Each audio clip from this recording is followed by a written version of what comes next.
À quelques semaines de la présidentielle togolaise, c'est la dernière session de rattrapage pour ceux qui ne sont pas inscrits sur les listes électorales.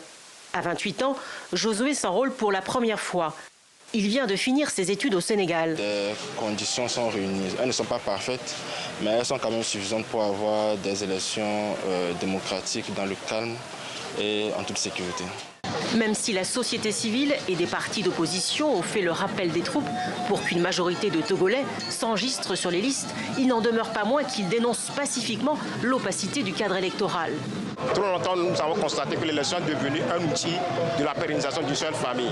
Nous voulons un changement pacifique à travers des élections, mais des élections transparentes qui vont respecter le vote du citoyen. Le dialogue entre pouvoir et opposition extra-parlementaire sur le processus électoral est au point mort. Les autorités refusent de céder à leurs revendications. Nous demandons donc au gouvernement des discussions pour revoir la composition de la Cour constitutionnelle, mettre la composition de la Cour constitutionnelle en conformité avec la Constitution, revoir la composition de la CENI, revoir le fichier électoral, c'est-à-dire un recensement général des populations et non une révision électorale telle que proposée sur une base qui est totalement corrompue. Il ne me paraît pas raisonnable et sérieux qu'à la veille de chaque scrutin, nous procédions à cette remise en cause des lois et des institutions.